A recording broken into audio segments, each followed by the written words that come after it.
இன்றைக்கி நம்ம லெமன் சாதம் எப்படி பண்ணுறதுன்னு பார்க்கலாம். அதுக்கு ஒரு பேன் எடுத்துக்கோங்க. அதில் தேவையான அளவு எண்ணெய் ஊற்றிக்கலாம். எண்ணெய் சூடானதுக்கப்புறமா அதில் கொஞ்சமாக கடுகு உளுந்து சேர்த்துக்கலாம். கடுகு உளுந்து கொஞ்சம் பொரிஞ்சதுக்கப்புறமா அதில் 1 டேபிள் ஸ்பூன் அளவு நம்ம குழம்பு கடலப்பருப்பு இருக்குது இல்லையா, அந்த சன்னா தால் அதை சேர்த்துக்கலாம். சேர்த்துட்டு அதெல்லாம் பொரிஞ்சு வந்ததுக்கப்புறமா கொஞ்சமாக கேஷ்யூ சேர்த்துக்கலாம். இது விருப்பம் இருந்தால் நீங்கள் சேர்த்துக்கலாம், இல்லைனா விட்டுறலாம். கூடவே 2 டேபிள் ஸ்பூன் அளவு வேர்க்கடலை அதையும் சேர்த்துட்டு, காரத்துக்கு நான் 2 வரமிளகா சேர்த்துருக்கேன். இதெல்லாம் மிக்ஸ் பண்ணதுக்கப்புறமா ஒரு பச்சை மிளகா சேர்த்துக்கோங்க. சேர்த்துட்டு ஒரு கொத்து கருவேப்பிலை சேர்த்துட்டு ஃபுல்லாகவே நல்லா மிக்ஸ் பண்ணி விட்டுருங்க. கூடவே கொஞ்சமாக பெருங்காயத்தூளும் சேர்த்துக்கலாம். சேர்த்துட்டு இது எல்லாத்தையுமே நல்லா மிக்ஸ் பண்ணி விட்டுட்டு ஒரு 1/4 டேபிள் ஸ்பூன் அளவு மஞ்சள் தூள் சேர்த்துக்கிறேன். அது கூடவே தேவையான அளவு உப்பு சேர்த்துட்டு ஓரளவு நம்ம அந்த எண்ணெயிலே இது எல்லாமே ஃப்ரை ஆகிற அளவு வதக்கி விட்டுறலாம். இப்போ ஓரளவு எல்லாம் மிக்ஸ் ஆகிடுச்சு. இந்த ஸ்டேஜில் நான் 3 லெமன் ஜூஸ் எடுத்து வச்சுருக்கேன். அதை நம்ம சேர்த்துடலாம்.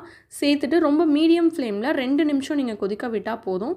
அந்த மஞ்சள் நம்ம சேர்த்துருக்கோம் இல்லையா, அதோட பச்சை வாசனை மாறினா போதும். பாருங்கள், 2 நிமிஷத்துலேயே இது ஓரளவு நார்மல் ஆகிடுச்சு, கொதிச்சு வந்துருச்சு. இந்த ஸ்டேஜில் ஒரு கொத்து கொத்தமல்லியை கொஞ்சமாக கட் பண்ணி சேர்த்துக்கோங்க. அவ்வளோதான், நமக்கு லெமன் சாதத்துக்கு தேவையான அந்த ஜூஸ் ரெடி ஆயிடுச்சு. இப்போது நம்ம சாதம் கிண்டுறதுக்கு ஒரு பிளேட்டில் தேவையான அளவு ரைஸ் எடுத்து அதை நம்ம ஆற வச்சுக்கலாம். நம்ம டைரெக்டாக சேர்த்தோம் அப்படின்னா கொஞ்சம் குழஞ்சிடும். ஸோ பாயில்டு ரைஸை நீங்கள் ஆற வச்சுட்டு அதில் காயாமல் இருக்கிறதுக்காக நல்லெண்ணெய் ஊற்றிக்கிறேன். இப்போது ஆற வச்சு எடுத்தாச்சு. இப்போ ஒரு மிக்சிங் பவுலில் எடுத்துக்கலாம். மிக்சிங் பவுலில் எடுத்துகிட்டு நம்ம ஆற வச்சு வச்சுருந்தோம் இல்லையா, அந்த ரைஸில் ஃபஸ்ட்டு ஒரு ஹாஃபை சேர்த்துக்கலாம்.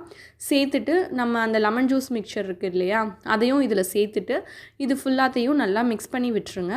ஓரளவு மிக்ஸ் ஆனதுக்கப்புறமா இன்னொரு பேட்ச் கொஞ்சம் ஒயிட் ரைஸும் அந்த மிச்சம் இருக்க லெமன் ஜூஸையும் சேர்த்து எல்லாத்தையும் ஒன்றோட ஒன்று அந்த ஒயிட் ரைஸே தெரியாத அளவு எல்லாத்தையுமே நல்லா மிக்ஸ் பண்ணி விட்டுருங்க. அவ்வளோதான். இது நீங்கள் லெமன் ஜூஸ் இறக்குறதுக்கு முன்னாடியே உப்பெல்லாம் கரெக்டாக இருக்கான்னு செக் பண்ணிக்கோங்க. ஏன்னா நம்ம என்ன தான் ரைஸில் சேர்த்தாலும் மிக்ஸ் பண்ணும்போது நமக்கு அவ்வளோக்கா எடுக்காது. அந்த மாதிரி ஜூஸில் கொஞ்சம் கரெக்டாக இருந்தது அப்படின்னா நம்ம லெமன் ரைஸில் உப்பு நல்லா செட் ஆகிடும். ஸோ நீங்கள் உப்பு மட்டும் கரெக்டாக செக் பண்ணிக்கோங்க.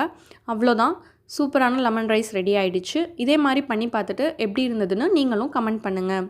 தேங்க்யூ.